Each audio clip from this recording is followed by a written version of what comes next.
스위스 사는 헤란입니다.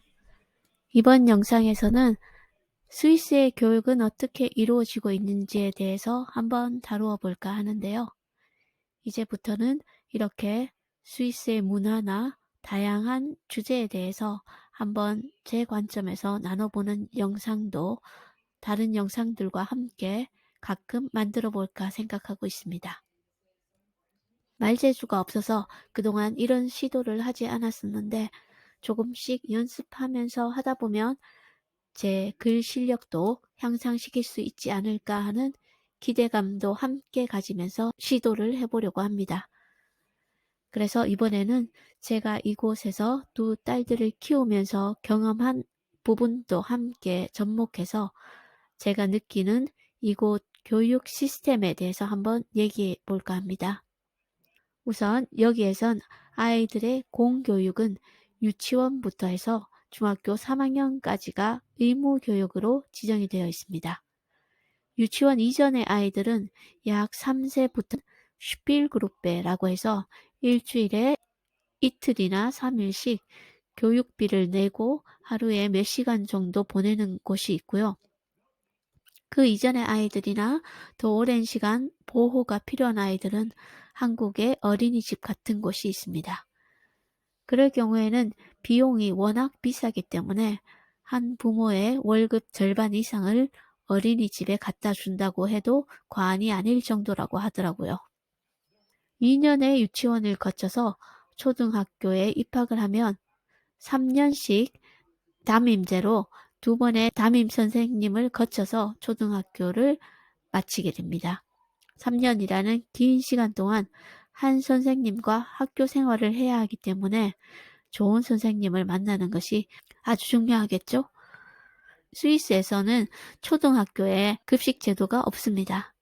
그래서 아이들은 12시까지 오전 수업을 하고 집으로 돌아와 엄마가 차려준 따뜻한 밥을 먹고 다시 1시 반부터 시작되는 오후 수업을 위해 학교로 갑니다. 그러니 엄마들은 매일 아이들을 위해서 점심을 차려주어야 하고 점심을 먹으러 오는 아이들을 맞이하려면 다른 약속을 잡고 나가기가 어려운 경우가 많습니다. 직장에 다니는 엄마를 둔 아이들은 미탁티시라고 해서 점심시간에 식사비를 내고 오후반 수업 시작하는 시간까지 보호를 받는 그런 시스템이 있어서 활용을 할 수 있습니다. 그렇지만 아이들이 늦어도 4시에는 집에 오기 때문에 엄마들이 마음을 놓고 일할 수 있는 환경은 되지 않습니다.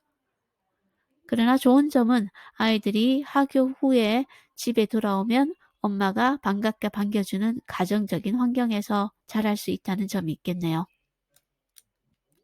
초등학교의 한 학급 인원은 대략 25명 정도로 다양하게 놀이 수업을 통해서 아이들이 교육을 받고 있습니다. 부모들이 방문하는 수업이 가끔 있어서 참관 수업을 가보면 그때 드는 생각이 나도 이런 환경 속에서 공부를 했다면 아마 아주 공부를 잘하지 않았을까 하는 심각한 착각을 매번 하게 됩니다. 그렇게 5학년 말이 되면 부모와 교사의 상담을 통해서 아이의 진로를 고민하게 되는데요. 한국은 중학교로 다 같이 진학하면 되지만 스위스에서는 중학교부터 방향을 정하게 되는데 보통 대부분의 아이들은 세쿤다 슐레라고 불리는 일반 중학교로 진학을 하게 됩니다.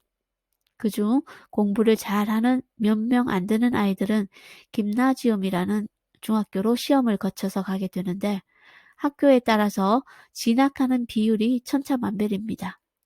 좋은 학군에서는 한 반에 10여 명 가량 가는 곳도 있지만 한 반에 1명 정도만 가는 학교도 많습니다.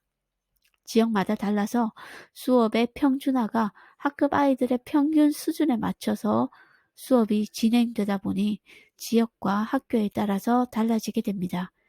예를 들어서 동유럽 아이들이 대부분인 학반에서는 아무래도 부족한 언어 실력과 부모의 관심이 많이 부족하다 보니 아이들의 평균 수준에 맞춰서 수업이 진행되고 그러다 보니 다른 학교보다는 수업의 수준이 낮을 가능성이 큽니다. 그런 곳에서는 김나지움에 들어가는 학생의 수가 현저히 떨어집니다. 그리고 스위스라는 나라가 워낙 지역자치제가 잘 되어 있다 보니 교육 시스템도 칸톤에 따라서 달라집니다.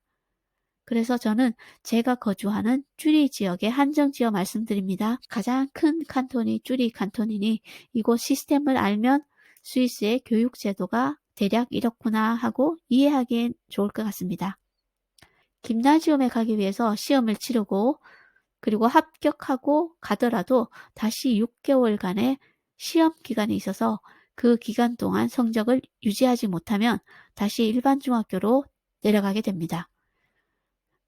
그동안 유급이나 가끔 적응을 못해서 일반 학교로 가는 아이들도 있습니다. 6년의 시간이 지나면 마지막 시험을 통해서 마투라라는 합격증을 받게 되고 그 합격증으로 대학 진학을 할 수 있습니다. 원하는 학과에 진학을 하면 졸업 때까지 또 여러 시험을 통해서 유급이 되기도 하고 학과를 변경하기도 하면서 학사를 마치게 되고 그 후에 석사나 박사의 과정을 계속해서 할 수도 있고 아니면 직업을 찾아서 사회생활을 시작합니다. 아이들이 마투라를 못하는 확률은 그리 높지 않지만 가끔 합격을 못하는 아이들은 대학을 갈 수 없으니 다른 경로를 통해서 본인의 진로를 찾아가야 합니다. 그러면 일반 중학교로 가는 아이들은 3년의 교육 과정을 거치게 되는데 대학 진학을 하고 싶어하는 아이들은 2년 후나 아니면 3년 후에 편입 시험을 통해서 김나지움으로 학교를 옮길 수 있습니다. 중학교 3년을 거쳐 이때 아이들의 나이가 겨우 14세 정도 되었을 때 아이들은 자기들이 갈 방향을 정해야 되고 같은 계통의 일을 체험할 수 있는 슈노플탁을 몇 번 경험하면서 원하는 곳에 원서를 쓰게 됩니다. 그래서 합격하는 회사에서 인턴으로 일을 시작하게 됩니다. 그 모든 절차 과정에서 선생님께서 도움을 주시고요. 그러면 아이들은 일주일에 3일은 회사에서 그리고 이틀은 다시 직업고등학교에서 공부를 하면서 인턴 기간을 보내게 됩니다. 일반 중학교도 레벨이 있어서 그 중에 성적에 따라서 A반, B반으로 나누게 되는데요. 아무래도 성적이 좋은 아이들이 좋은 회사에 인턴으로 갈 수가 있습니다.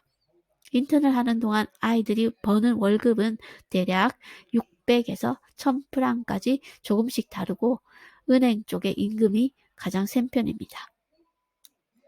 그렇게 인턴을 마치게 되면 본인이 원하는 회사로 옮길 수도 있고 일을 잘해서 인정을 받을 시에는 그곳에서 정식 직원으로 채용되기도 합니다.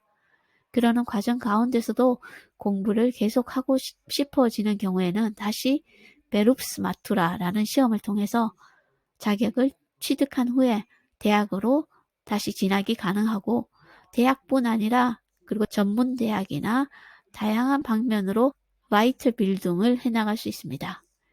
이런 시스템 속에서 아이들을 키워가면서 제가 느낀 점을 몇 가지 나누자면 먼저 아이들이 그렇게 자라가면서 스스로 자기를 찾아 나갈 수 있다는 점이 참 좋은 것 같아요. 그런데 그것이 너무 어릴 때 결정을 해야 한다는 것이 가장 힘든 점이기도 하고요. 아직 뭘 할지도 모르는 나이에 본인의 진로를 결정해야 하니까요. 저의 첫째 딸은 김나지움을 들어가서 지금은 대학 생활을 하고 있고 둘째 딸은 일반 중학교를 나와서 지금은 사립은행에서 인턴으로 일하면서 고등학교를 다니면서 공부를 하고 있는 상황입니다. 인턴으로 일하면서 은행 자체적으로 시행하는 은행 학교도 다니고 있고 본인이 생각하기에 아마 더 나은 미래를 위해서는 바이트 빌딩이 필요하다고 생각하고 있는 것 같습니다. 대학교를 다니는 첫째 아이는 코옵에서 캐셔 아르바이트를 하면서 학교 생활을 하고 있는데 졸업을 하면 전공에 맞는 직장을 구해서 사회생활을 하게 되겠지요. 두 딸이 가는 길이 다르긴 한데 본인들의 미래의 삶을 스스로 찾아가는 모습이 저희가 보기에는 대견하고 부모로서 해줘야 하는 일이 또 많지 않아서 마음도 가볍고 또 뿌듯하기도 합니다. 이곳의 대학은 학비도 저렴해서 한 학기에 700프랑 정도 하는데요. 학비도 아르바이트를 해서 번 돈으로 본인이 내고 있고 둘째 딸도 스스로 인턴으로 버는 돈이 있으니 집에서 해주는 건 별로 없습니다. 그러다 보니 중년에 자녀들 때문에 학비나 뒷바라지로 고생하는 한국 부모님들에 비하면 아주 마음 편하게 살고 있는 것 같습니다. 그래서 무엇보다 이곳에서 아이들을 키우는 장점 중에 하나는 스스로 본인의 길을 빨리 찾아간다는 점인 것 같아요. 이곳 교육 시스템 중에는 또 사립 학교들도 있지만 오늘은 보통의 학교 시스템에 대해서 잠깐 나누어 보았습니다. 어떻게 스위스의 교육이 돌아가는지 조금 감이 잡히실까 모르겠네요. 그럼 저는 다음 영상으로 다시 인사드리겠습니다. 감사합니다. 안녕히 계세요.